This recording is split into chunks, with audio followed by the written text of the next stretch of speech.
So these things right here happen as you read your players, as you find out where is their fear, where's their insecurities, where is that being lowered so they can perform. Because when that goes down, when all that second guessing goes down, and it frees them up. So I think in our role, we're trying to find ways to unlock people. Welcome to the JAMODI podcast. We are all surrounded by amazing coaches and leaders. So let's get an inside look at not just what they do, but how they do what they do. After all, becoming the best versions of ourselves is JAMODI, just a matter of doing it. Today we are joined by the head boys basketball coach at Midway High School, Eric McDade. Coach McDade was an NAIA Academic All-American in 1995 at Concordia University in Austin, Texas. He's been coaching for 30 years, 26 as a head coach. His career record is 431 wins and 313 losses. Coach McDade was the head coach at 26 years old at Crowley High School, leading them to playoffs all 5 seasons. He opened Timberview High School in 2004, making playoffs 4 out of 5 seasons, including a state semifinals finish. He was the head coach at Duncanville High School from 2009 to 2012, coaching All-American Perry Jones. From 2012 to 2021, Coach McDade led the Dragons of South Lake Carroll to 5 playoff runs. He made it a point to say he's most proud of all the lives he's had the opportunity to impact over the years. Lots of great memories. Before we hear from Coach, take a moment to subscribe to our podcast and follow us on social media at JAMODI Podcast. Coaches, the JAMODI podcast is powered by Scoreboard Media.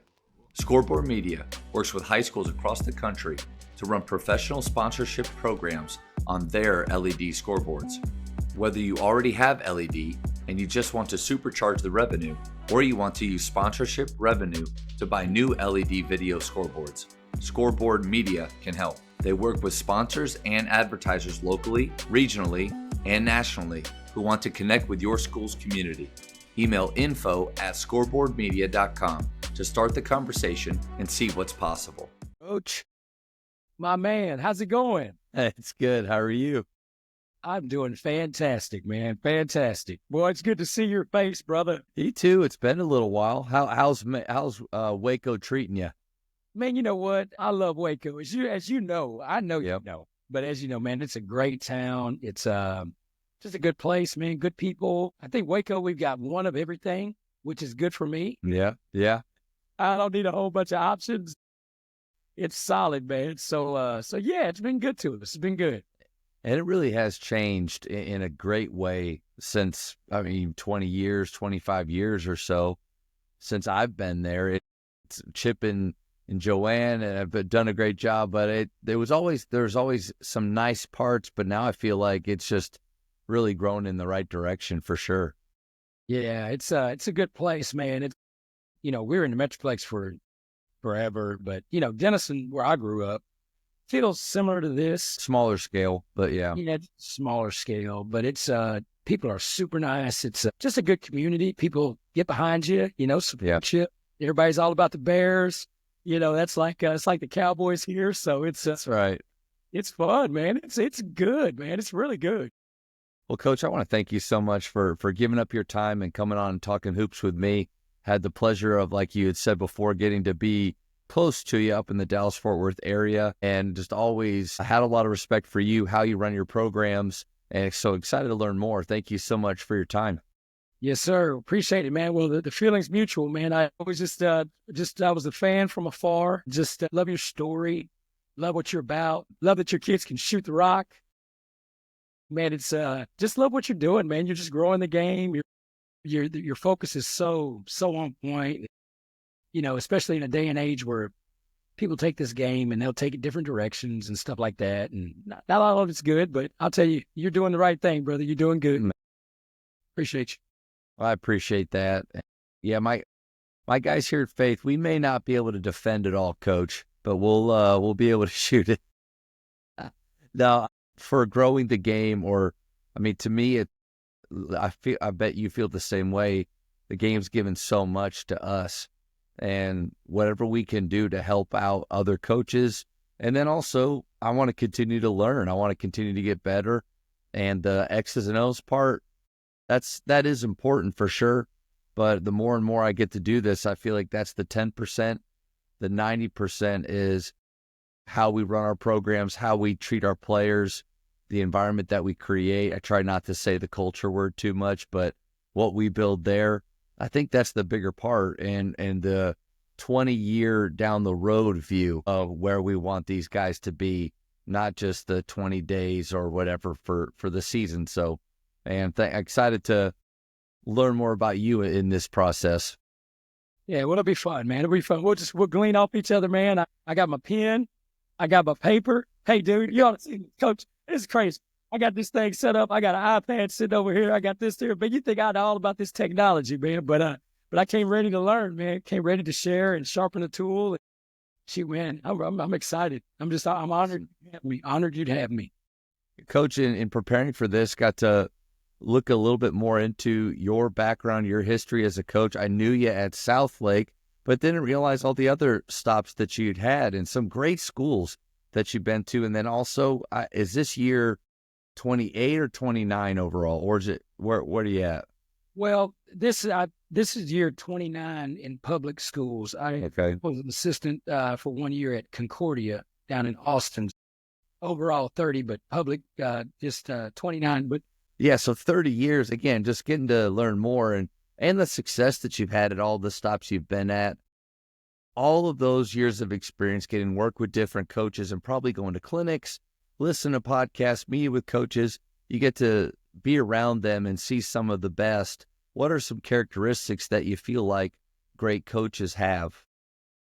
You know, I think we're learners first, you know, and I include you in that. You know, we're committed to learning. You're committed to growth. I always think about it like this. I had a friend tell me this one time. He said, you know, sometimes people will say things like, you know, that's just the way I am, you know, and, you know, you take me or leave me, and I'm going to do things the way that I want to do it. Well, if McDade's like that for 30 years, that means that I'm doing the same year over and over again for 30 years. And what is that? You know, I mean, it's all about growth. You know, I think obviously we got a work ethic. You know, we enjoy what we're doing. When you love what you do, not to sound cliche, it's not work.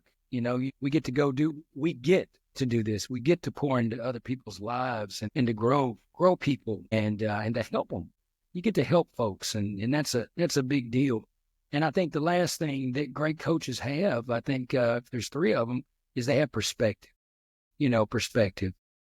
For high school coaches, you know, we're lucky that we get to participate and do these jobs. Young man told me this one time. His dad was a long time coach, and he said these words. He said, you know, coaching is we get to borrow these jobs. We get to borrow them. It's almost like you're a sheriff or a hired gun. You get to come into the town and you get to clean it up a little bit, and then at the end of the day, he doesn't stay there, you know, unless you're like a mentor of mine, Jeff Cody. You know, Jeff was there at Cleveland, I want to say almost 40 years. And I had a chance to work for him, you know, and that's different. But that doesn't occur in this day and age, you know, and it doesn't occur for the kids as well. They're moving around and stuff like that. But you keep it in perspective. You do your best. You honor the game. You honor the people that came before you, that poured into your life. And, you know, we just get to play a big circle and pay it forward, I think, sometimes. And that's just good. You know, it's just good. It's not all about wins and losses, you know, but there's pressure that's out there. But, you know, you just keep it all in perspective. And, you know, nobody puts any more pressure on ourselves than we put on ourselves. Yeah. So that's it. Yeah, I love the idea of leaving the place that you're at better than you found it. I think that's a really good outlook towards our jobs, because as much as we like to think we're the ones that are going to have the 40-year career at one place, probably not. I mean, this is my third school, you know, I kind of went through your list, but instead of worrying about that, or maybe waiting one day for that job or that opportunity, you know, make the big time where you are. Leave this place better than you found it. What would it look like if we approached every day like that as coaches? I think we probably look at our gym different. Man, is it clean? What are things that I can do to enhance this place? We probably venture into the locker room a little bit more and to see, is this excellent? Do they walk in here and go, golly, like I'm really lucky to be a part of this program? I think that mentality would help, Coach. Yeah, absolutely. Absolutely. I always think about, like, you come into a new place, and if somebody were to follow me and they went in the equipment room, I don't want that to be a job for them. I want that to be like, oh my gosh, man, I got all this right here. Man, we're ready.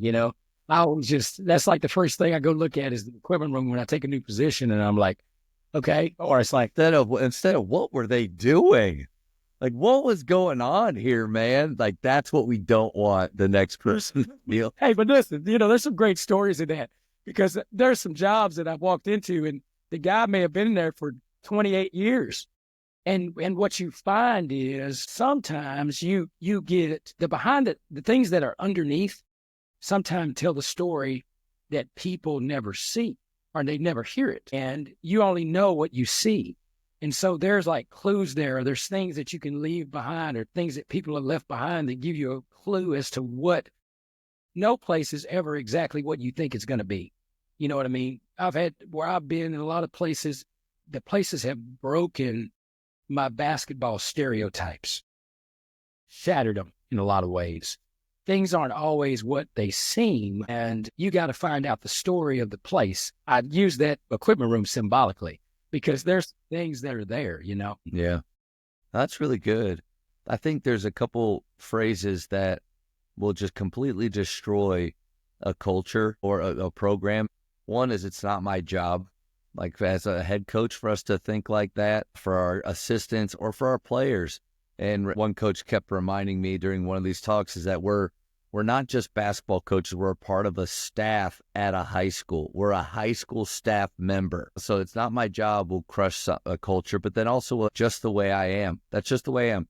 That is, to me, a fixed mindset that will keep you stuck in where you're at, maybe keep your program from growing, your players from growing. But those mentalities right there, dangerous. Yeah, very, very much so. I think the ways we can grow from pursuing the knowledge, whether that's what we're doing right now, whether it's through our own personal experiences. Somebody asked me this, they said, Coach, hey, what's your favorite defense, or what's your favorite offenses?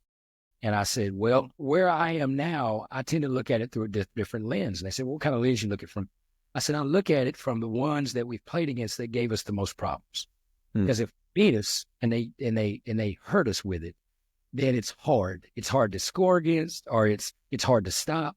Then I want that. I want some of that right there. I want to talk to that guy. I want to learn from him. I want to see if if it fits what we're trying to do.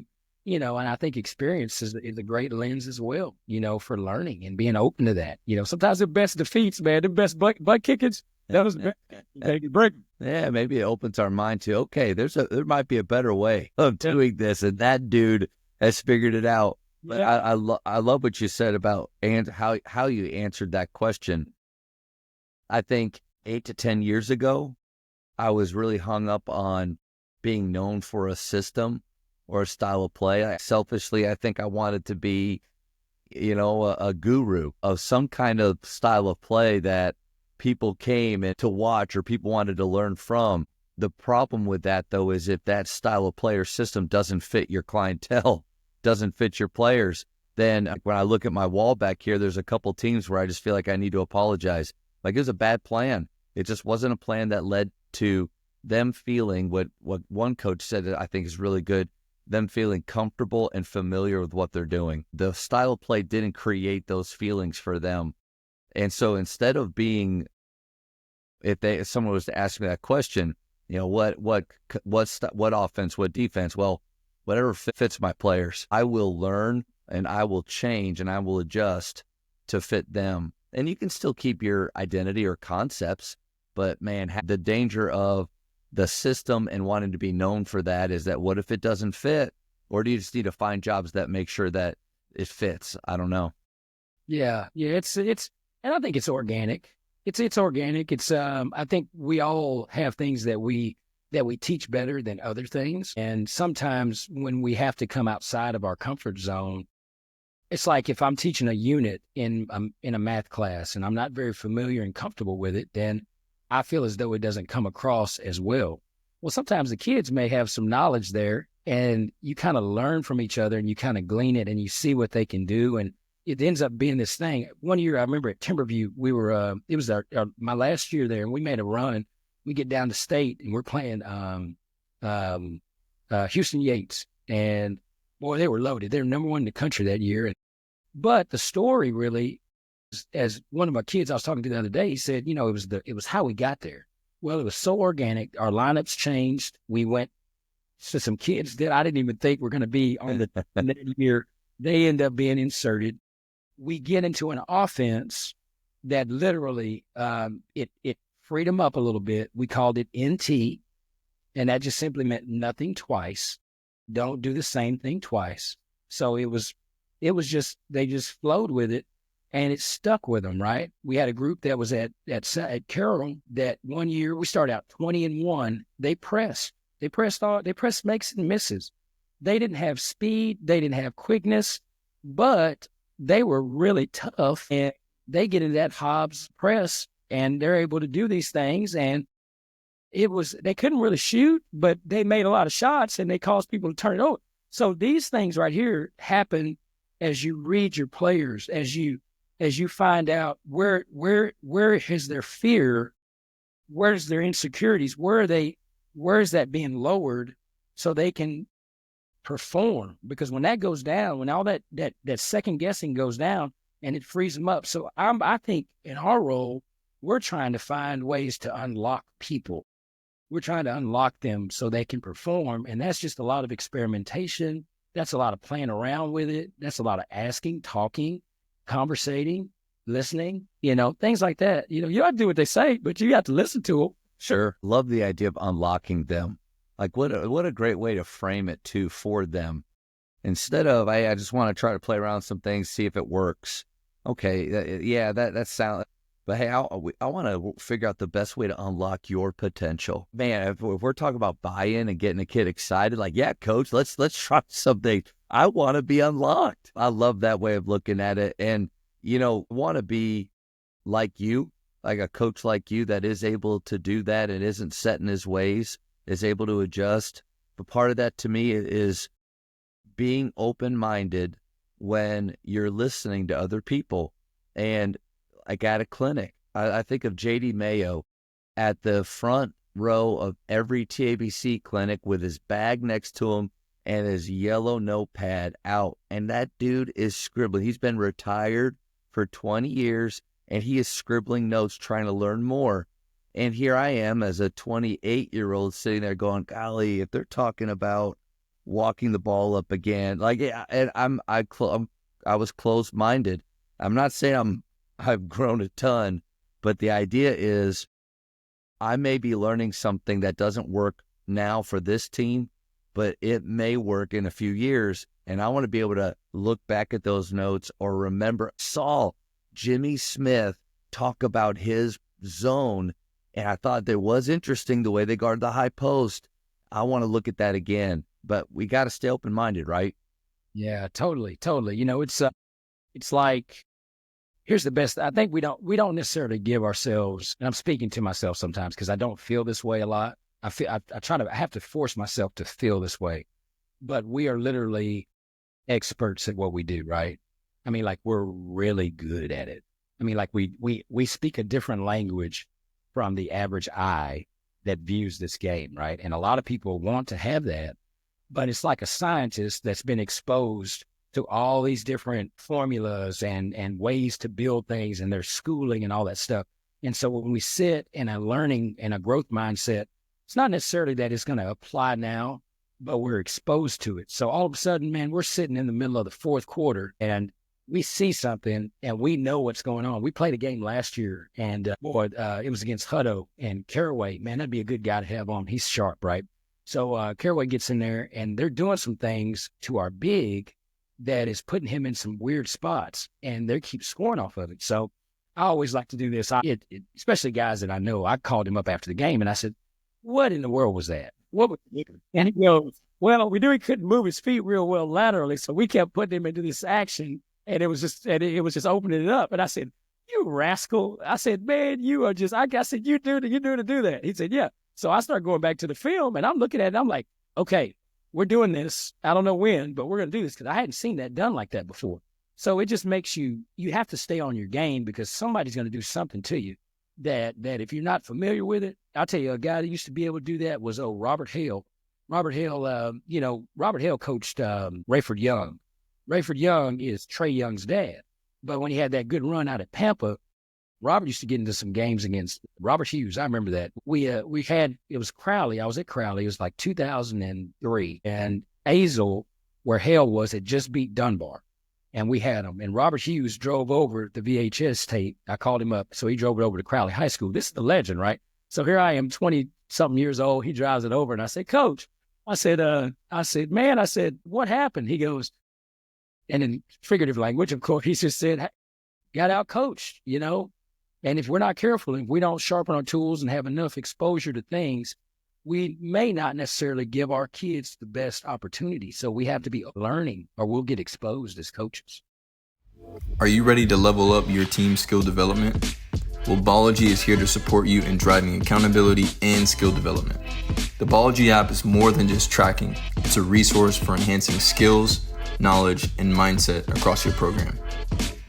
Join coaches all across the country using Bology to simplify training and empower your athletes. Let's build consistency, accountability, and skill development together. You mentioned perspective a little bit earlier.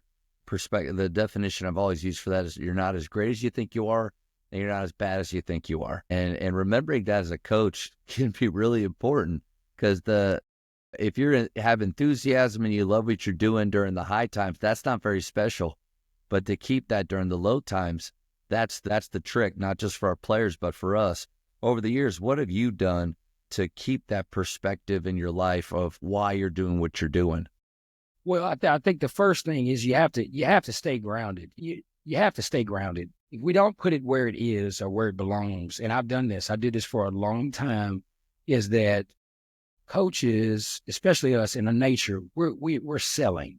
We're trying to create buy-in, and we have the ability to be able to do that with all parties. We can do that with our athletes. We can do that with our family. We can do that with our staff, with our bosses, with the AD. We can project really, really well. If we're not careful, we'll project to ourselves. We'll tell ourselves that, this is the order of things. It's going to be my faith. It's going to be my family. And then it's going to be basketball, right? My job and my career. But if we're not careful, we'll say that. But when you look at our behaviors, value things, you can always tell how people value things, right? You tell how people value things based on how they spend their time. You want to know what somebody values? Where do they spend their time?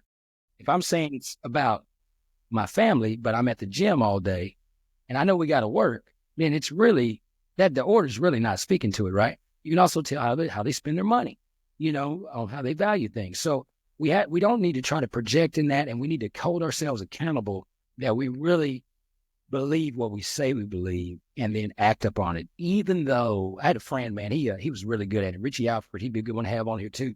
He would be good. And I've known Coach for a long time. Thank you for that. Richie used to do this, him and his wife, he'd do this every year. During basketball season, he would pick a weekend and he'd make sure he'd take Christy somewhere and they would just go. Middle of basketball season, he'd go and he'd make sure he spent that time with her. Now, he had to make sure that his mind was focused on with her and not on basketball, even though it was in the middle of the season. But that sent a message that first things first, because if we don't, things get out of whack. So perspective is like that. It's also, that I'm not the know-it-all. I'm not the soothsayer. These kids, we get to work together. They don't necessarily play for me, even though I have the higher calling of serving them in leadership and for a window in their lives. You talk about life being a vapor, right?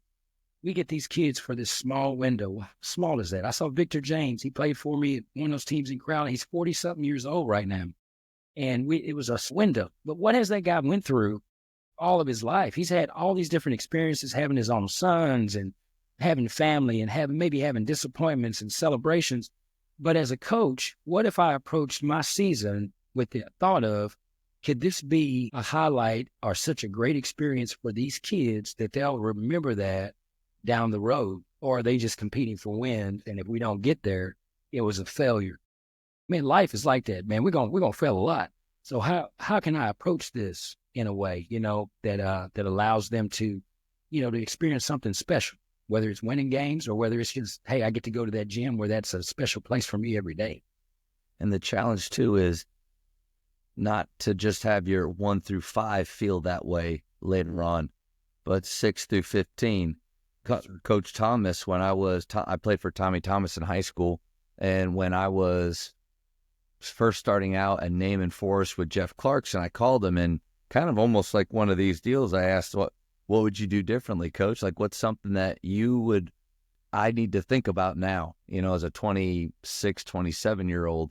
And he said, I wish I would have spent more time with 9 through 12 or something like that. He says 9 through 15.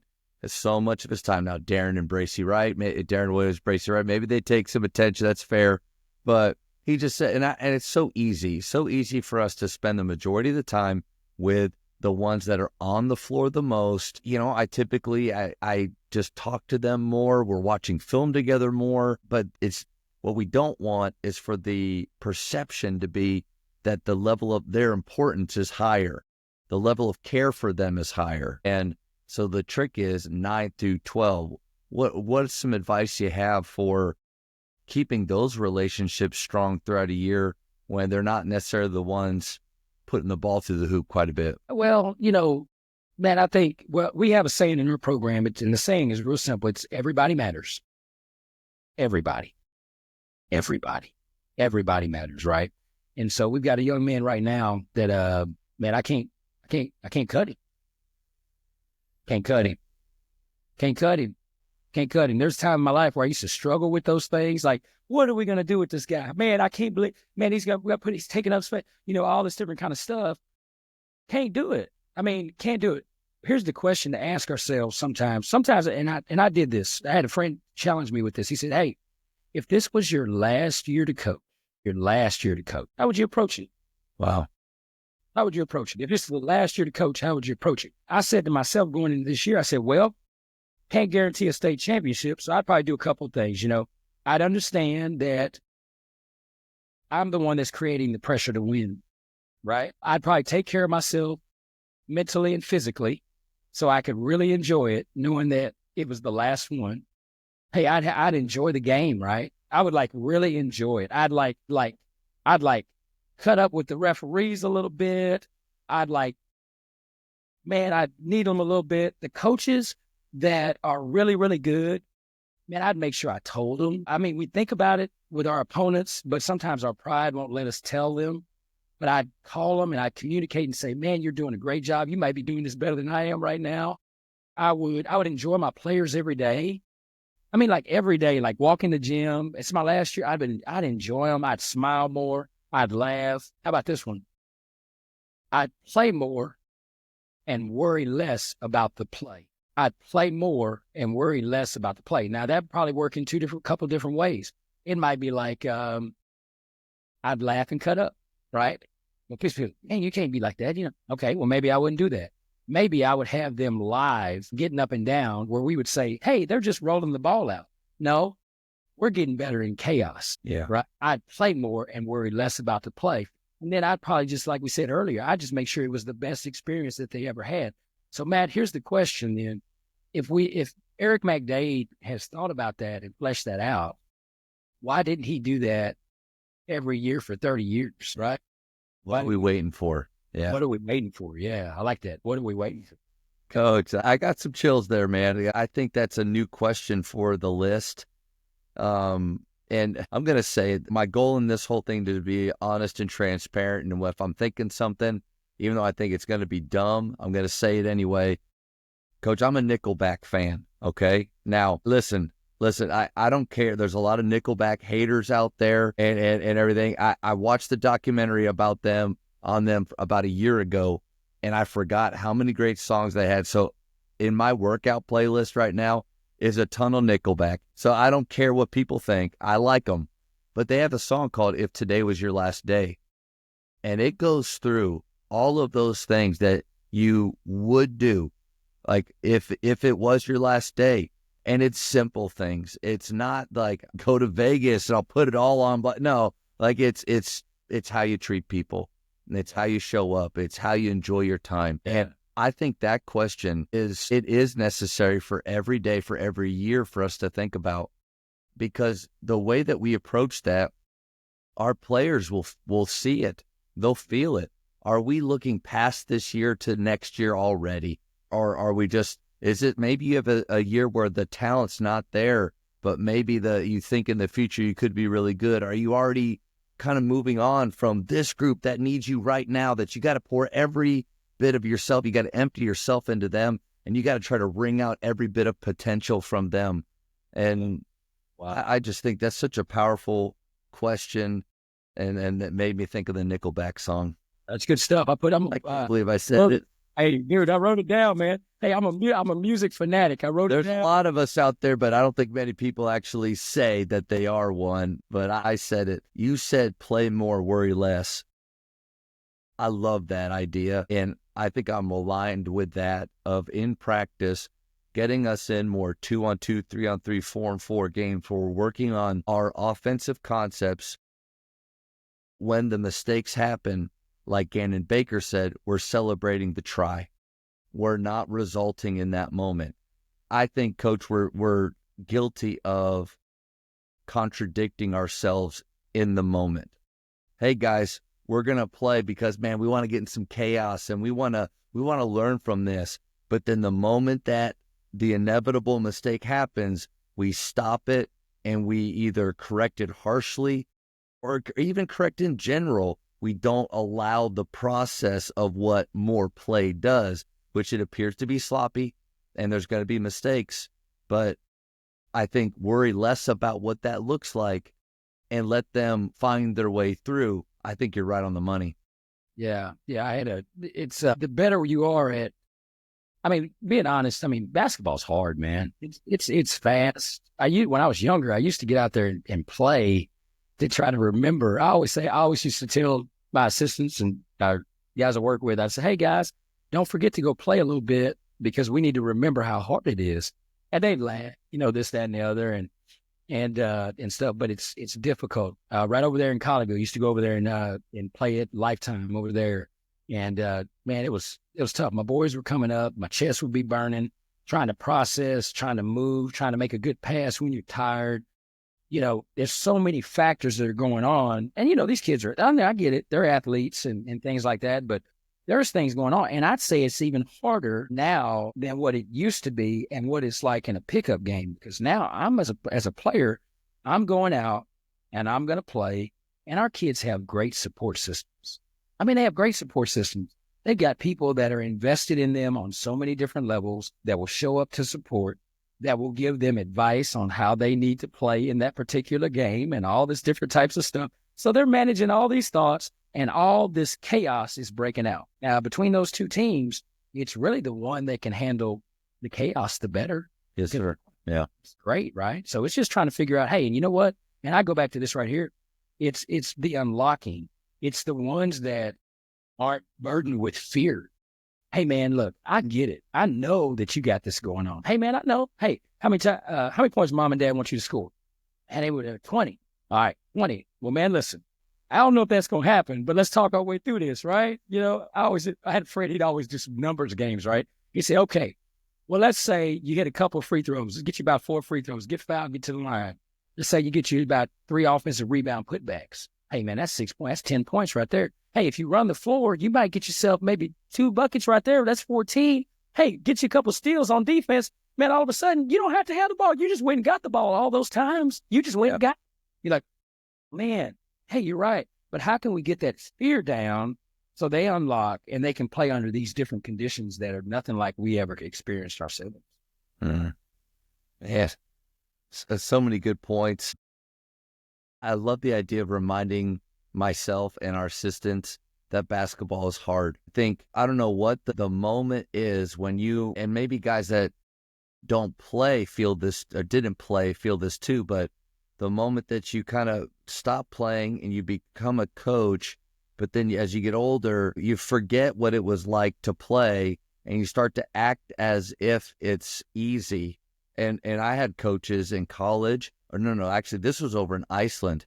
This head coach would say, nice guy, but he would say, it's as simple as that. It's as simple as that. And there are multiple times where I remember thinking, man, I'm the one with the ball in my hands. It's not that simple.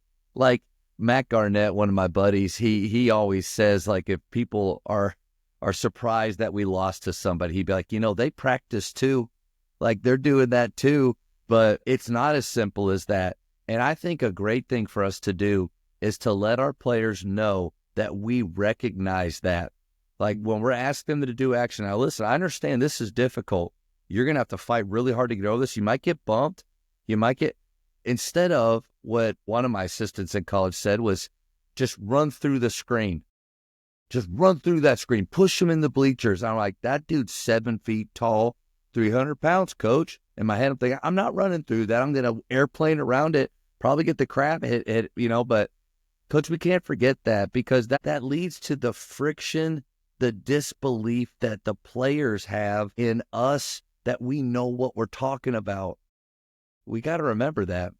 We do. And we have to allow tracks for self-discovery, because when you lay out variables X, Y, Z, A, B, C, now I've given all these different options to where I'm coming in, and it causes me to pause, because I have to figure out which one am I supposed to take, which slows my feet down, which slows my brain down. But if I allow some different tracks of self-discovery, hey, like that screen, get through it.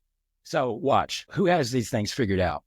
So going back as a young coach, I remember the guys that we looked up to: Chris Dyer, Robert Hughes, David Milson. We would ask them questions, Rusty Siegler, Jeff Cody. Hey, how do you coach this? Well, I just tell them to get through it.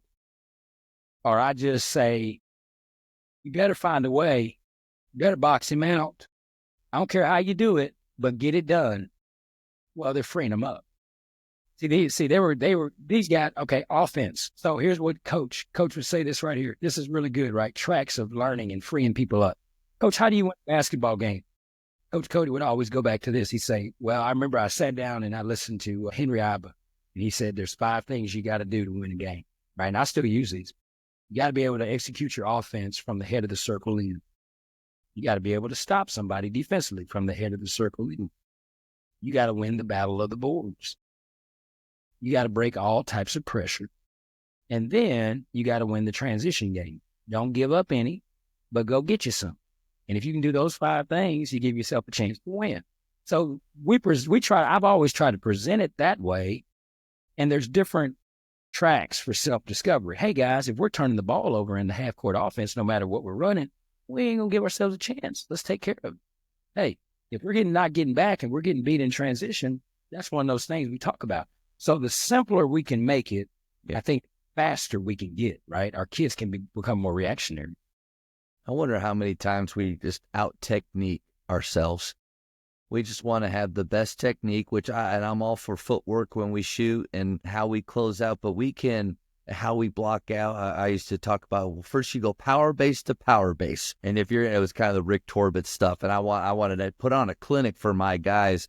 But then I realized when the board was come out there thinking, okay, power base to power base, and then forearm, and then turn. The play's over. Like, you missed them. It went by. So I do think we got to be careful not making things more difficult than what they need to be. Yeah, you're right. I remember there was I don't remember, maybe it was Wayne Cobb. Wayne Cobb coached at East Central. I played at East Central for a little bit up in Ada. And I remember I came in as a transfer from Grayson College, and we were doing some rebounding, and the ball was going up, and he would say, why are you doing that? I'm trying to box out, right? I said, I'm trying to keep him from getting it. He says, you can jump. You're 6'4". You can jump. Go get the ball. Right? So and it's funny how there's so many different ways to teach this game. And one of the things, you talk about great coaching, right? Good coaching. I think one of the things is that we find ourselves in it, and you find out who you are. You find out what you believe. And when you go with what you believe, what ends up happening is you find out that it comes across better. You also find out that there are people naturally in opposition of the way you approach things. And it challenges you, all your insecurities, and you have to figure out that it's okay for somebody to disagree with how I see this game. And when you come to that point, and that takes some maturity. Like, that's why I love how you play, right? I love how you do your thing, and I love how your guys shoot it and how because what I see somebody's that's very confident in how they're approaching something. They believe in what they're doing. Their kids believe in what they're doing. We don't sit back in judgment of each other because we're all doing it different. But the great coaches, they know what they believe and they do it. And that guy was telling me, I don't believe in that. Go get that ball. And I was like, well, okay. So you just got, I'm not going to run for you. So I'm going to do what you say. And it kind of goes back to our play more, worry less. Joe Crispin, read his book, Offense Wins, one of the best books I've ever read. And he said, let the game teach the game. I think we can out technique or out drill ourselves too much to where we want guys to block out better, put them in opportunities where there's live blockouts again and again and again. And you can go beyond the one-on-one toss off the glass, but the more that you play 2-on-2, 3-on-3, and the more value that you give to an offensive rebound, you give offensive rebound 3 points, they're going to be crashing harder and they're going to be blocking out harder. You start to, and you've heard this, and we all know it's what you get, what you emphasize. But something like blockouts, let the game teach the game. Instead of in a 2-on-0 or hitting a pad and blocking out and go where everybody looks really good, we got to test if those habits are there. We got to know who we trust to actually do that in the game. And we've got to be able to, from those practice situations, be able to talk to the player and possibly the other stakeholder in their family, which is the parent. Why is Johnny not playing? Johnny has a really tough time blocking out. You know how I know this is we play a lot of live games. You're welcome to come to practice and see. We play a lot of live games, and that's not a habit that he's ingrained yet. Or are you teaching him? Heck yeah, we are. We're in those situations every day, and we play a lot of those games. And I just think letting the game teach it, letting the game teach spacing. I could blow my whistle every time a player's getting creepy out of the corner, every time that we don't have a corner filled, every time that we're attacking a single gap. But you know what? Single gaps lead to turnovers.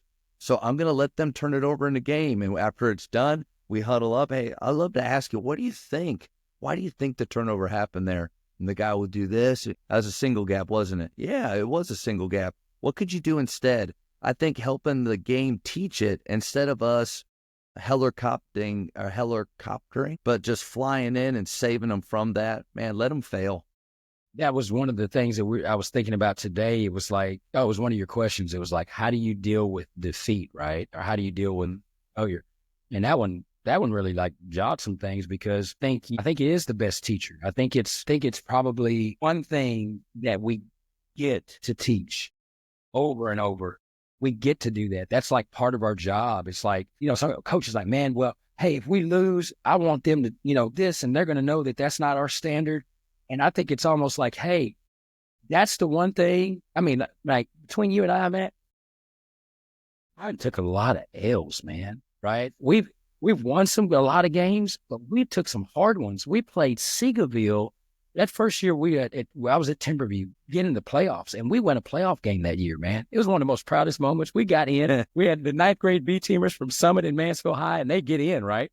So we get in, and Seagoville had Sloan and who was the other guard? I mean, the one went to A&M, and one of them ended up playing for the Pacers. They're loaded. It was the year after they had the big guy. They beat us 50 at Duncanville High School. They beat us 100-50. That was our loss, 50-point loss, right? 50. And luckily, we came back the next year. We get them again, and they beat us 7, right? But it's the embracing of the defeat. It's the using the teaching of the defeat, because you don't get something until you experience it. Eric McDade doesn't change unless he goes through some experiences, whether it's in his health, whether it's in his life, finances, family. He doesn't change unless it's brought on through those experiences where he has to adjust. It's the same thing in this game, thing in the game. the experiences cause the change in behaviors. I think there's two things that really show what your culture is of your program, way beyond words on a wall that like we have in our locker room, sayings on back of shirts like we have on our shirts, things that we say in practice, way beyond that. How do you deal with shot selection and how you deal with losing? I think those two things really show me what our culture is. Because I could say all the guys, we're about excellence and we're going to have humility, we're going to have enthusiasm every day, and we're going to bring toughness, and we're going to be about the process. We're going to be 1-0 today, better. But then after a loss, I'm losing my stuff. And I'm letting today carry over to tomorrow. And I'm starting to say things that are not what is like, instead of uplifting language that inspires, I'm demeaning and tearing down. That says more about our culture than in those moments where we're pretending everything's going to work out. And then how you deal with shot selection says a lot about it too. You really want them to be courageous? You really want them to take chances? How do you deal with shot selection? So I think those two things are, you touched on those. Tell us a lot about where our programs are. Yeah, that's so good what you're saying right there. It's like it's almost what people see versus what they hear, right? People do what they see, not necessarily what they hear. As leaders, we have to model the behaviors that we want to see from our players, right? If I'm cool, calm, collected in the heated moments, they're going to learn to be that way because they're going to find comfort that I'm not freaking out. If they know that tomorrow, in 30 years of coaching, I tell the guys this all the time. I get up the next morning, maybe after loft. So Dwayne Gregory, that's my buddy, right? So Dwayne was an assistant when I was a player at Concordia. Dwayne and I opened Timberview together. Wow. We had a great journey. He's still one of my closest friends. And we had those losses, and we'd come in that office and he'd go, well, sun rose up again, didn't it? So that's our coined phrase, right? We come in the next day after that tough loss. Whoa, can you believe it? I can't believe this. They're like, Coach, what is it? I can't believe it. Last night we lose that game. And I'm thinking there's no way in the world we're going to have another day and that the sun was actually going to rise and we're going to get to live again. Well, we're breathing and we're walking. And they all kind of chuckle a little bit. And then there's times where it's maybe a little bit more remorse, Those seniors just lost their last game.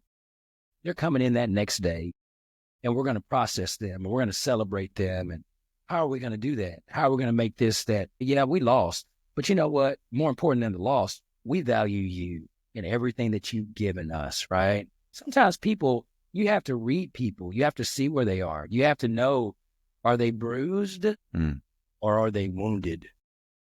Because there's a difference. Wounds are deep. If there's all they've ever experienced is as loss, and you're coming in as a new coach and you're trying to change that culture, you got to find a way to deal with these kids that are wounded because they're already in a certain place and you're trying to get them out of there. You come into a place and you've got some guys that have had a lot of success. My first job, Matt, nobody knows this story. I was 26 years old. 26 years old. I was sitting on a couch the year before. I was assistant at A&M Consolidated. And I was upset because I didn't get a job that I thought I wanted at 25. Like I was ready, right? I was ready. So I get a cold call from Coach Cody, and he calls me up. And he says, hey, my daughter is married to one of your teammates from high school. And when you were in Denison, and the Colony was in our district. So I know Coach Tom. Yes. Yeah, he coached that matchup. But anyway, so we get to going, and he invites me for a job. So I move up there, and there's a young lady that lives up that direction. So I get a little closer to her. We end up married. So I get married, and he pushes me out the door after being there 1 year. And the year before, I had, Lord, why? Why didn't you let me get that job? I won't say the school. But he turns around, and I land in this job at Crowley High School where they had just won a state championship the year before at age 26. That ain't supposed to happen like that. And you have to be careful what you ask for. So I walk into a job where there's a returning state MVP, where they're loaded to bear, where North Crowley is now in their second year of being open, and they're in our district, and they're loaded with 3 or 4 Division I basketball players. And we finished third in that league, or second in that league, because I think 3 went, and first place got a bye. So we get into it, and we go on a run, and I wasn't ready for that job.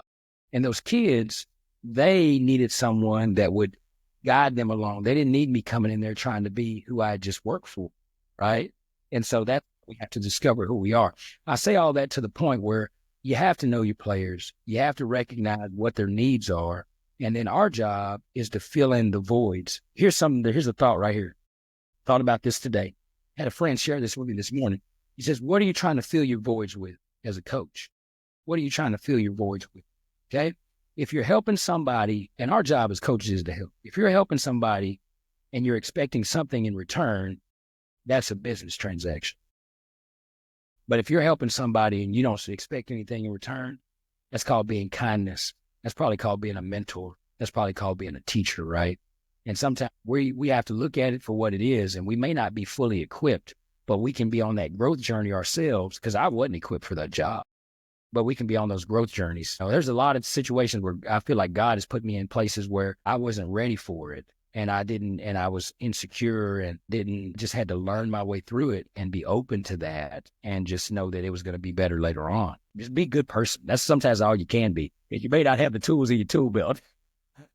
That's good. I don't know if that ever stops. Maybe that little voice in your head that does doubt whether I'm good enough, I'm capable of, I'm qualified to do what I'm doing. And then whether you are a person of faith or not, that's where a belief that you are where you're supposed to be for a purpose. God's put those people in this gym this season for a reason. And all I have to do is have my eyes open to see what that is. So you're talking about knowing if players are wounded or bruised. And I love the idea of that. And Coach, you've said so. I love getting to do this, man, because you said so many things that have really made me think of just about how I can be better for my guys for such a time as this, not the future, but the wounded and bruised. How do you know the difference? How do you get to know that about them? Well, I think we can trick ourselves. I think we can trick ourselves into thinking things are better than what they are. We can also trick ourselves into thinking that things are worse. And I'm not talking about wins and losses and success. I'm talking about people's station in lives. I think you learn this from kids. I had a kid one time, he told me this, and he wasn't happy. And his mom came in after the game, and I was doing a typical coach thing, right? So we, as coaches, we do things. And there's things that I'm not proud of. We do things. There was a kid that was playing for me, and I was playing him, and he didn't need to be a starter. There was a kid that was behind him that needed to be the starter, but I was playing him because he was a grade older, and I put him out there because I thought that would appease it a little bit, but then I would insert the other kid. But I got into a rhythm and a pattern, and people aren't dumb. They knew it, and they approached me about it, and the kid knew it, and he couldn't get into a groove and all this different kind of stuff. And I said, well, man, if you weren't happy, why didn't you say anything? Why didn't you come talk to me instead of getting mom involved and she's all fired up after the game and everything like that? And I said, because you're a starter. And he goes, Coach, I just put a mask on. You have to know where you are, right? You're going to be in some environments where the people you serve may be really good at projecting and putting these masks on and being able to say the right things. But we have to go into, I call what we do is soul work, right? This is deep work. This is getting into the core of people, right? And the only way you can lean into that, obviously, is through prayer and staying close to the word and just understanding things and understanding where you are in your own mistake and understanding why they would project, who are they trying to serve, what are they trying to achieve. People, we are flawed, man. You know that. We're flawed, man. And nothing is ever perfect. And the only way we can lean into that wounded or into that bruise is to really dive into it. And we may not ever know, but we can only have the assumption that no matter where we are, people have issues and they have needs, right? And we all are just a little bit broken. All of us, even the coach, right? But boy, what's really cool is that we can be each other's glue, and we start putting all those little pieces together and helping each other out. But you have to assume that everybody needs something. Nobody, even the one that looks like he's got it all together, there's something. And I think if we're intentionally intentional and we keep our lens and our eyes open and we have conversations and we build trust, sometimes you just have to ask people and they'll be surprised what they'll tell you. I think you're right on the money. It definitely is intentional time. Because to think that you'll just get to know your guys by and hoping it happens, hope is rarely a good strategy. and we don't want our players to base their game on hope. Josh Stewart is a coach that is he coached at Lodge Grass High School in Montana on a Indian reservation. And he was talking about one of the most damaging phrases that we can say as coaches is fake it until you make it. The idea of faking it till you make it, I've said it, I don't know how many times. Guys, listen, I know we're a little tired today. We got to fake it till you make it. Hey, spirit and enthusiasm isn't for everybody every day. And there's going to be days where you feel more. When you don't have it, we don't feel it, man, fake it. And then at some point you'll make it. He said, we got to stop telling kids to fake it, because that is, you nailed it. That's the mask. We're teaching them to not be real. And so he said, instead of faking, he said, we're going to throw that out. Never again. We're always going to face it until we make it. Face it till we make it. Whatever is difficult in our lives, we're going to have those conversations, those tough conversations, and we're going to be okay with being real and authentic. We're not going to worry about what are the twin thieves. The twin thieves are judgment and failure, fear of judgment, fear of failure. Man, we're going to face those twin thieves head on. The story you just talked about and getting to know those players, or not story, but the ideas, that idea of facing it, I think is something. Let's outlaw that fake it till you make it stuff that I've said a bunch of times. And you know what? In my marriage, I need to face it. And parenting, I need to face it. When I'm coaching players, we need to face difficult times. And hopefully that helps somebody. Yeah, man, that's so good. That's so good. Hey, you know what? Can I just affirm you, man? What you're doing right now? There's such a light, Matt. There's kids that are coming in to coaching. I'm sitting right now with a former player that is on my staff. He's 26 years old, played for me at Carroll. Got another young man that's about 34 years old, got 4 kids, beautiful little family. Got another young man that's in his early 30s, another one in his 20s. This right here, if we're not careful, they got so many streams of information that come at them. It's things like this, right? It's like this conversation that you and I are having that used to actually take place with, coaches sitting at, down at the state tournament, wherever it is, we're chopping it up. We're talking about these things, and you're keeping it alive, man. You're keeping it alive. That's so good that this is there for everybody to enjoy and to glean off of. And man, I'm just humble. I appreciate you. I'm humbled you let me come in here and visit, run my mouth for a little bit. Coaches, the JAMODI podcast is powered by Shoot 360. The future of basketball has arrived in Dallas-Fort Worth. Shoot 360 combines the latest sports technology with the fundamentals of basketball skill development. The result is a one-of-a-kind video game-like basketball program designed to improve your shooting, dribbling, and passing. Visit shoot360dfw.com to learn more and register for your free 1-hour workout evaluation. Shoot 360, the future of basketball is here. Thank you for that. And you are right on the money there about how times have changed. There are some positives with it, the ability for us with technology to get to do this, because not that I don't like driving to Waco, I do, but there is a ease to this. We can record it and we can share it with others and give back. But you nailed something though.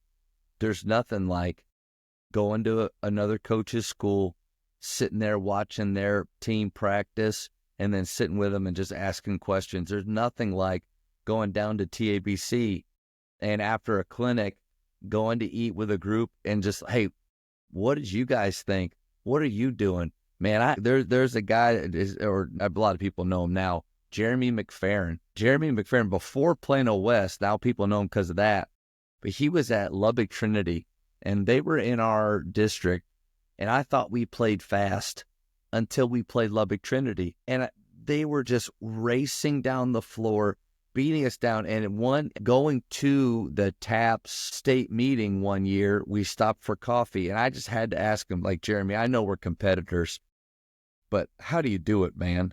How are you getting the ball out so fast? We got to have those conversations. One thing I do feel like is happening more now than maybe in the past is a willingness to share, a willingness to put your stuff out there and not hold on to all of your secrets. Maybe social media has helped with that, but I think social media has also helped with these kids learning how to fake it even more. I agree. Our world is all about what we project, what are we projecting? How do they say it? What's your brand, right? Yeah. Brand. Well, what is my brand, right? So my brand is something that I'm fabricating, that I'm trying to enhance, that sends a message about who I am, even though that may not necessarily be who I am. Brand is something that I don't care about anymore, that I think early on I did when I wanted to be a system guy. And here's another thing too, and this may be, go with me here, Coach. I had a guy from Faith. It was during the football games. He was interviewing different coaches at Faith and putting that short little interview out. And I just read Legacy about the All Blacks from Zealand, the rugby team. Yeah. Incredible. It's such a great book. No jerks allowed is one of my favorite rules. And you talked about enjoying going into the gym every day. Like, I love going into my gym at Faith and getting to see those guys. And we have no jerks in there. But It's not that we kicked them all out. I think jerks just feel uncomfortable. Like, golly, all these dudes are happy and they love each other. Like, I don't fit in here. Heck yeah. Like but now obviously trying to reach them. Let me go back to my point. Legacy. The guy said, what do you want your legacy to be here at Faith? And it just hit me in a moment. And I think it's growth. So I'm going to brag on my growth. I'm so proud of my humility and growth. He said, that was a joke. He said, he asked about that. And I said, I don't really care. And he kind of looked at me about legacy. And I was like, let me tell you, like, if I'm worried about my legacy right now, I feel like I'm going to make decisions based on what I think might help legacy later on in life. I think the best way to have a good legacy later on is to not care about that at all and just be focused on right now, today, doing my very, very best where God's put me in this moment with these guys. What that does too, and I didn't really realize it, and I've had a few pretty stress-free years, and that's not because of winning. In fact, there was one year where we had 3 starters out for 9 games of district. That's not fun. Like, you're rarely going to be as good as you thought you could be. But there wasn't that stress of like, what's happening? Why is it? What am I doing here? Do I need to look? I just was planted in the moment. And I do think this helps a ton. Like, getting to do this and listening to great coaches, staying in the Word helps a ton, but not worrying about legacy. How many years are you going to coach? I don't know. He wants me here for this season. The Faith wants me here for right now. They may not want me after another year. But the whole idea is not worrying about those things that you do typically. Like, Coach Thomas is a mentor of mine. I love the fact that he was at the Colony for so long. I love what he stands for and the legacy that he has built. But I doubt he was sitting around stressing about that all day. Or what, man, will this decision hurt or help my legacy? I don't know. So I think brand, legacy, let those things go. Be where your feet are, focused on doing your very, very best, aspiring for excellence, knowing that perfection is not possible. Yeah. So it's you hit a phrase right there that we use it all the time. Your feet, you are exactly where your feet are firmly planted. I can't have my feet firmly planted here and I'm peeking back to what took place in the past, nor can I try to be peeking around the corner to see what's going to happen there. Plan for it, because if it can happen, it probably will. But what about right now, right? That's all I can control is what's going on right now. What's going on right now. So I think that's so important what you're saying, man. That's huge. And to bring it back to basketball though, too, because even though it is about that, but it's about the 90%, let's bring it back to the 10%. I think that's how you look at shot selection. I really do. I'm not worried about that result in that moment and what that means. That shot, as soon as leather, if it's within our scale and we feel good about it, as soon as leather leaves our fingertips, that's done. And we're going to celebrate the miss as much as we celebrate the make. Because the goal offensively of every possession, in my opinion, is not to score. The goal is to get the best shot as fast as possible. If that's our goal, then we can have success every offensive trip down. The same way, a little bit of John Wooden is success is knowing, peace of mind, knowing that you did your very best. We can be successful every game, like your 7-point loss. man, you came back from a 50-point loss the year before. Heck yeah, it would have been nice to win that game, but there's success in that. There's success in us being 8-21 my senior year at Baylor because we weren't supposed to win a game, but we were competitive. So sometimes you have to redefine what success is or really just throw out definitions. But I think going back to the basketball part, how we view shot selection, how we view failure, how we talk about those things may help our players not feel the pressure that you and I have been talking about that a lot of us coaches feel. Yeah. I think you said something, and this is like a pressure release. First of all, the shot selection definition, that's money, right? The goal is to get the best shot as fast as possible. And if we do those things, we're successful. When the leather leaves the finger, man, I'm a junkie. I'm liking this, right? The other piece that you said earlier, you went back and you said, hey, when that young man looks back 20 years from now, what's he going to see, right? If as coaches, if we keep it, I think this is the phrase that I work from. It was about the ball, but it was never about the ball. Yeah. Right. So when they look back, Victor James, I see him outside of Duncanville Fieldhouse and he sees me and he gives me a big bear hug and he's thinking, man, boy, I haven't thought about that in a while. Boy, look at that guy. He looks different or he looks the same, whatever, right? But it was like, man, I could hear his voice and I can know what's going on in that gym. And we work from the lens of we are front loading everything. We're front loading this experience. We're going to say, hey, guys, here's what's going to take place. When we lose, hey, that doesn't shake us. Hey, matter of fact, that challenges us. We're ready to rock and roll. We're going to up it even more. When we win, guess what? That doesn't define us. We're going to treat it the same way as loss. Matter of fact, it's going to amp us up. We're going to want more of that.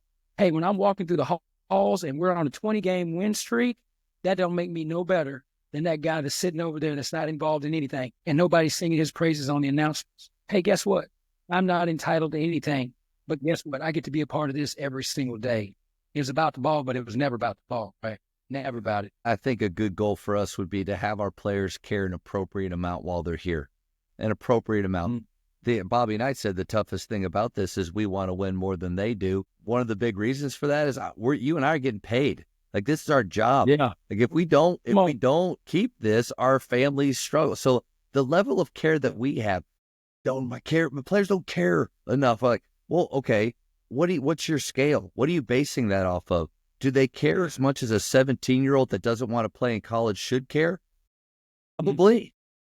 But do they care as much as you, a professional that's trying to make money? Probably not.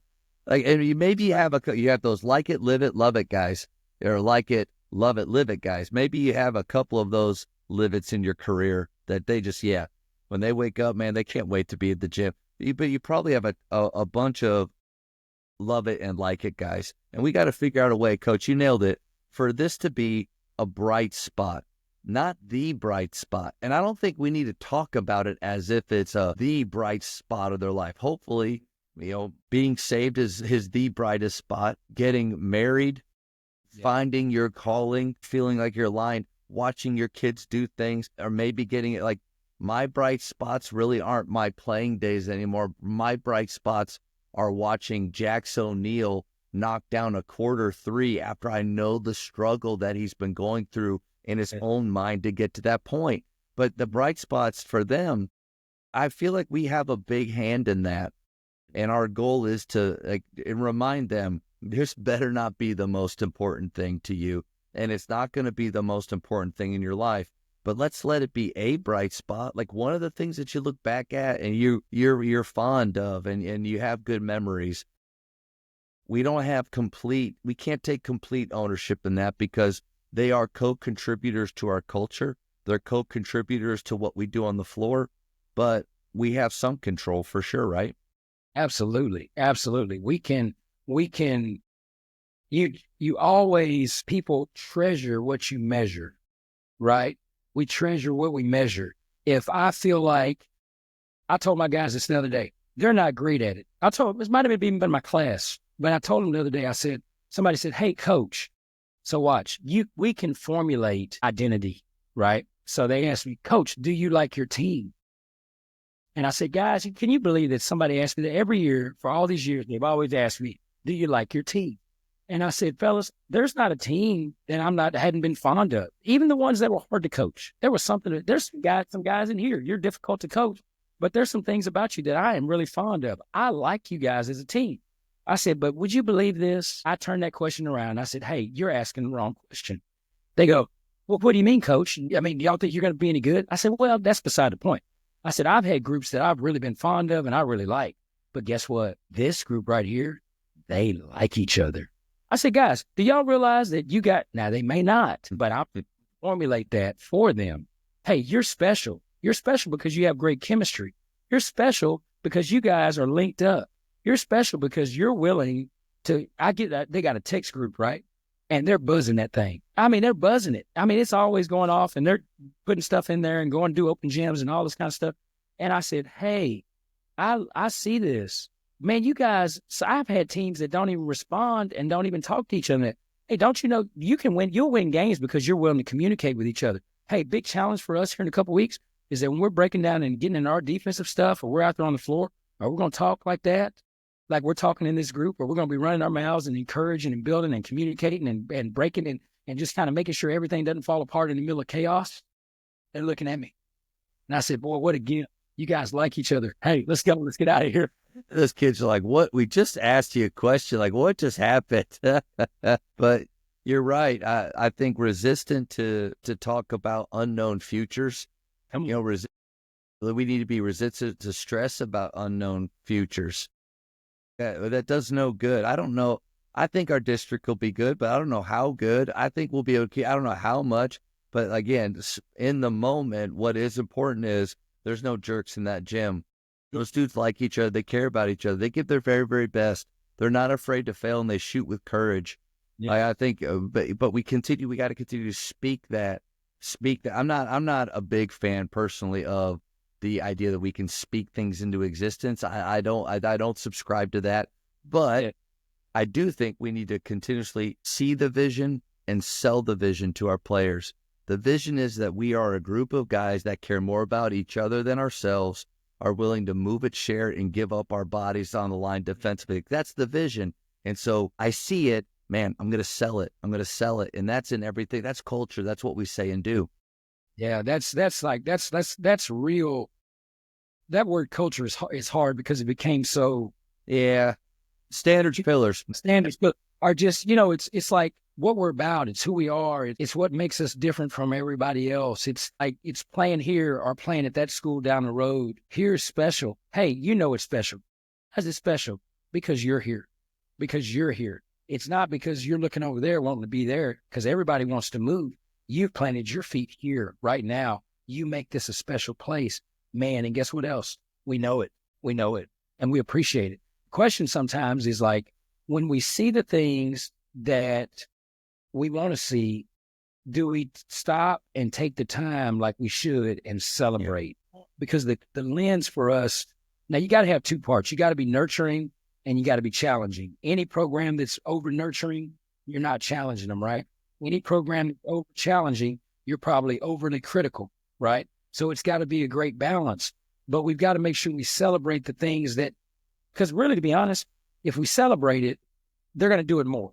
Because I was going to say, if we're going to err on either side of that balance, let's err on the celebration side. So throughout our workout, our practice, there's a ton of teaching and it's correcting. It's not criticism, it's correcting and teaching them how to receive it, but then also myself making sure, am I being demanding or being, or am I demeaning, or being demanding? I can be demanding without being demeaning. I think I butchered that, but I think a great maybe goal or something for coaches to experiment with is at the end of practice, when you're about to leave, instead of here are things we need to get better at, they're there. Every workout is not going to be perfect, and there's always this level that we're trying to get at.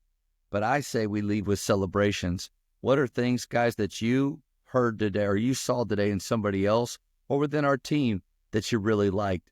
And man, that celebration starts to go like wildfire around. And it could even be a crappy practice, but after celebrations, we all feel pretty darn good.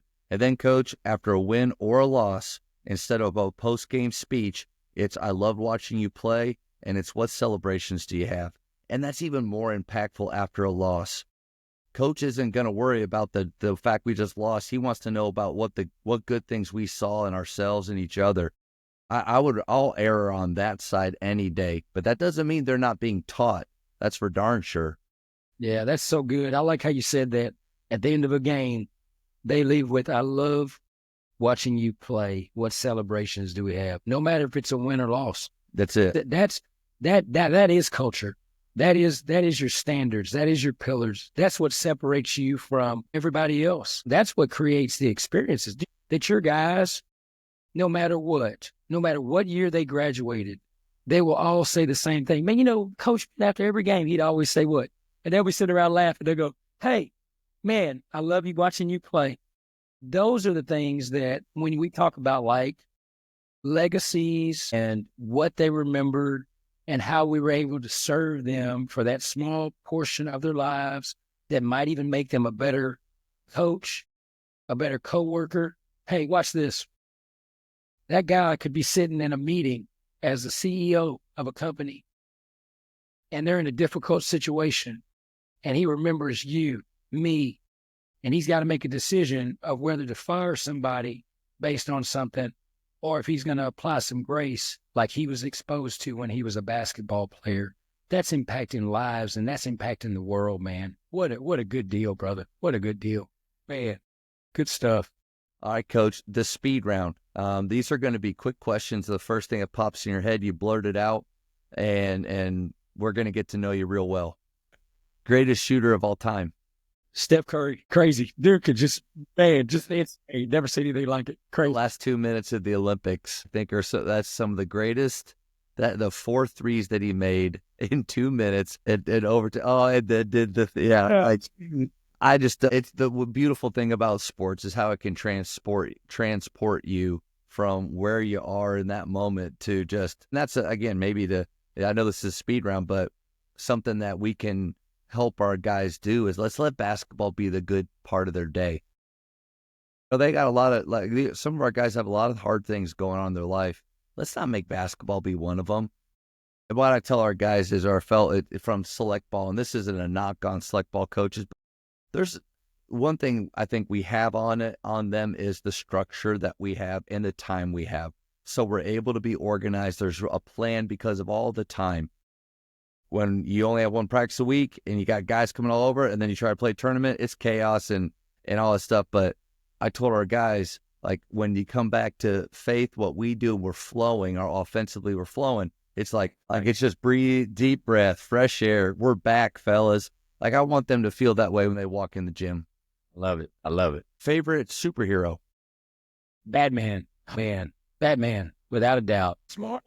Man, resourceful. He could always get out of all the jams, and he had all the gadgets, right? I mean, and he's human. He's not a superhuman. He's superhuman, man, and he's a millionaire, man. This dude got all stuff. Batman is all right. Batmobile. My neighbor across the street has a early 2000s black Corvette, and it'll be dark out, and I'll hear that engine. I'll kind of look out, and that thing backs out. It looks like the Batmobile, and I'm always thinking like, Batman. Top 3 dinner guests you'd like to have across any time period. Top 3. You know what? Michael Jordan. I'm a big Jordan fan. Give me Jordan. Hey, here's an interesting one right here. Like I like golf, but I heard this guy talk the other day, and I'm a huge Tiger Woods fan. But I wouldn't necessarily I'd say, Tiger, you'll be on the next round. Give me Jack Nicklaus. Jack Nicklaus is 84 years old. He was talking the other day, and he was talking about some things that I think apply across the board. He was talking about the swing du jour. He was talking about the swing of the day. The swing could always change. I think the shot's the same. I think the shot is impacted by so many things, what you're experiencing, your emotions, all kind of stuff. But the impressive thing about him is his memory. He can remember so many things, right? And I don't know if there was a better competitor. Give me Jack. And then the last one, let me see. I would like at that dinner, let's see, we got Michael, Jack, and then give me, Dallas Cowboy fan. I'm a huge Cowboy fan, just for color, just to liven it up. Michael Irvin. Michael sitting right there with us, man. Let it just go. We want 90s Michael Irvin. Just have him sit right there going off, right? That's awesome. Best basketball movie of all time. One that gives me chills. Well, it's hard to choose, man. Glory Road was really good. Yeah. Hoosiers, fantastic. You know, the one I liked that I thought was pretty good was Blue Chips. Well, it's good. How, and are we living that right now? Like, except it's not in a bag. It's, hey, this is out in the open. It's wide open. And you tell me that when you watch that and you see the things that Nick Nolte goes through and how he represents as a coach. When he walks into the church and he's clapping. Oh, buddy, baby. Yeah, give me Blue Chips today. Yeah, that's good. And the basketball was decent in that because they're real players. Real players. Man. Yeah, that's cool. Texting or talking? Definitely talking. I don't know all the rules to texting, and there's things that I don't. Do you text with 2 thumbs or 1? I don't even know. I text with 1, and I was watching my son just like fire away, and I'm like, "You use 2 thumbs?" And he goes, and it's my stepson, so he goes, "Matt, everybody uses 2 thumbs." So I'm still here. Like, my thumb gets tired because I'm trying to hit all of it up with 1. I don't know. You're gonna have me looking the next time I'm texting. That's gonna be a thing, man. Are you 1 or 2? That's a new speed round question. Okay, for high school, shot clock or no shot clock? Oh, you know what? No, I know. I am, because I've probably been on the end where I felt like we've always having to play up against teams that we need to beat that may have the talent. Yeah. I feel like I can influence it. I know this is speed round. I can influence on the defensive end. If we had it, I could do some things. We could do some things defensively that would put them at a disadvantage unless they were uber talented and they played fast and it didn't matter, right? Right. If at the end of the day, if I want to win it, boy, I tell you what, this is a good question. I'm probably no shot clock right now, but it could change depending on which side of the bench I sat on. Chris Dyer, when he was at DeSoto, they had better players than you had. They had better players. You're sitting there and they got better players. He'd get to the 6-minute mark in the game. He was probably up 15, and he'd pull you out and spread you out. But he would spread you out, and he wanted to score, but you were in a different mode where you had to go out, and they would go right by you, and it would end in a dunk. But he was so smart, and they were so disciplined. They're hard to beat, right? And I just think that it makes you have to do something, right? Number one, don't get down that much. But as a coach, I have to be able to do some. It depends on which side of the bench. But today, I'm no shot clock today. That's fair. Favorite holiday? Christmas. Man, Christmas. Boy, nothing like it, Coach. Man, nothing like it. No, I was going to say, if you really want to mess people up, when they come and ask you something, they're going to say, Coach, Stamen, how's it going? Say, man, hey, you know what? Man, it's going so good, man. The only thing better be Christmas morning. It must be a pretty good day, right? Yeah, that's a good day. Yeah. Up 3 on defense with 5 seconds left. Do you foul or no foul? Up 3. I'm on defense. This is what we're telling our kids. We're up 3. Oh, the worst thing that happens if they hit 1. We have to box out. We got to box them out. Because if I put them on the line and they make that first one, or they make, it's just some weird things that can happen. That thing get kicked out. All of a sudden we lost. They had to make free throw, hit a 3. Not that that's going to happen, but that's a challenging one. And I'm thinking from a lens is probably I need to change that. I ask my coaches all the time, keep up with this stuff and then play the analytics. They've got us where we've got synergy and we've got the huddle. And, nice. And they're smart and they're young. So I would say, so this is what you're asking me. I would look at them and I say, what do you think we ought to do? What does the analytics say we do right here? And they tell me. And that's where I lean on them. And we usually sometimes, you know what? It's like Luke Skywalker had the Force, right? As coaches, I tell our young coaches, I say, there's things that you feel like you ought to do because you wrote it on a piece of paper. I said, but there's times where your gut is telling you something. That's your intuition. That's the spirit. That's your force. You need to follow whatever your gut says in that moment. Well done. Anytime you can bring Star Wars in the Force into it, I'm down. Like, I am all in. Littleton told me that you were like the guy, right? He's like, man, we all need to get together. We need to chop it up. Littleton and I, we get on Zooms. We used to get on them quite frequent and just talk and stuff like that. But he told me, you and I had to spend a lot of time together. But man, hey, I would be blowing you up. Coach Turner, Vernon Turner. Yep, yeah. Vernon is on our staff now. Yeah, I worked with him a little this summer with Landon's select team, so it was fun. Yeah. We want the offense. We want you to, we need to learn it. He's telling me. I'd be more than willing. I was able to go to Kimball and install it a little bit with them, and golly, that was fun. Yes. But it was refreshing because you wonder, okay, I'm at Grapevine Faith and we've been flowing like this for a little while. Can it work other places? Golly, it worked with them that day. They were seeing stuff. And then Turner, here, I'll brag on him, and I hope he hears this, is just wanted to really just be a parent and watch. But they had talked to me a little bit early on in the spring about helping out, but he had an assistant coach, and I didn't think there needed to be 3. I don't like when in select ball there's 18 people standing on the sideline coaching. So I thought 2 is enough. But then that guy left, and so he was kind of doing it by himself, and we talked, and I was so impressed with his humility and his ability to let me in. Because at first I told him, I was like, listen, you got to tell me what you want from me. My personality is to do what I love and what I think is the way to play, which is our flow. And I said, but if you don't want me to talk about that or do that, even if my role was just to sit and answer questions on the bench, I think I could bring value with that. He was like, oh no, like I'm really interested in that. So I put in flow at a practice, and man, he changed. But I couldn't believe, because he had some great sets that I know he really believed in. But when you play this way on a make or a miss, those sets are out the window. They're playing, they're creating, it's jazz. And so dead ball, he could still call some of those things.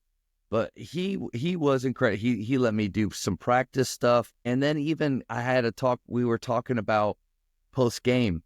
How long do we go? Things like that. And I was like, man, in my opinion, 3 minutes.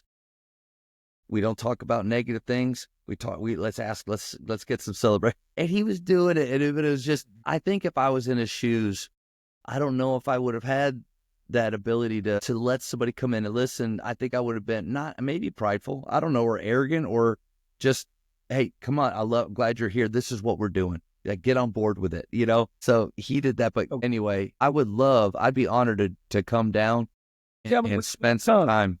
Yeah, come on. We want you. We want you to come down. We were talking about it last week, and I said, we got something that we call flow, but I don't teach it well, and it could be better. And I need you to come down. I need to come down and do it. I love it. Let's finish the speed round. What book would you give someone? This one right here. I got it right here. I'd give them The Ruthless Elimination of Hurry. You ever read that? Wow. No. This author right here, John Mark Comer. Anything you can get, John Mark Comer is legit. Okay. He's got a couple other ones. They're faith-based, but this one right here changed my life, man. It was, I've had some run-ins with health issues and things like that, and it was about putting first things first, and just realizing who we are and how we're made, and how we're created to be. So yeah, man, it's good. I love that. 2 more. Favorite place to travel? Favorite place to travel. Hey, you know what? I got a new one. This summer, went to Charlotte, North Carolina. Cool place. Really? Place. Yeah, cool place. It's metropolitan, but then you kind of get out of town and played some golf down there. But downtown, they call it uptown. They've got a lot of restaurants. People move at a nice little pace. Not anything crazy going on, but right now, Charlotte's a cool place. You know what? I probably should have ended it right there, because the last question is, in basketball, who is the GOAT?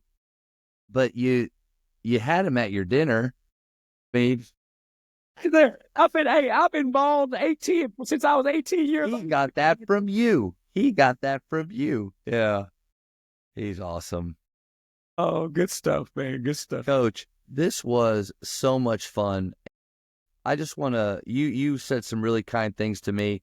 Man, I just want to throw it really back to you as somebody that has, our schools used to be within 5 to 10 minutes. And it's my fault for not creating even more of a relationship or bond. Sometimes you get so wrapped up in your own stuff.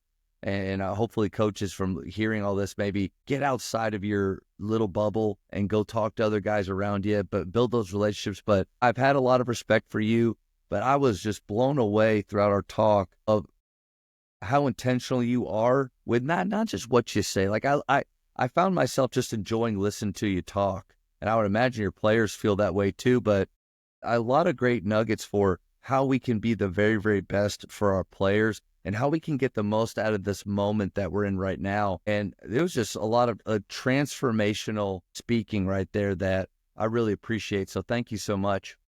Well, thank you for what you're doing. I say I reciprocate that back because you're sitting over there, y'all, and not only were you shooting it, but I'm listening to that, how you're built, and I just feel a kinsmanship with you in what you believe. And it doesn't surprise me. And it doesn't surprise me that your players are fearless. And it doesn't surprise me that the success that you're having and what God has in store for you down the road is going to be unbelievable. I just see you doing so many things and just experiencing, impacting so many lives that it just, man, it just excites me. And man, you got a friend, man. If you ever need anything, hey, I'm here. And sometimes I'm just going to call and bug you, man. We're going to get you down to Waco. You got to come home, man. Come on back down here. Come down here and put that on. That's right. I'll let Coach Drew know that I'm coming down, but it's not to see him, it's to go to Midway, man. Thank you so much for your time. Yes, sir. Thank you for having me. The JAMODI podcast is powered by Sideline Interactive. Sideline Interactive is the leading manufacturer for high-quality, innovative scoring tables and LED video display boards that help coaches and schools bring more excitement to fans, create huge fundraising opportunities, and make their jobs easier. Visit sidelineinteractive.com to check out their amazing products. Thank you for checking out today's episode. Please take a moment to subscribe to this podcast, share it with your fellow coaches, and find us on social media for what's coming up next on the JAMODI podcast. It's just a matter of doing it.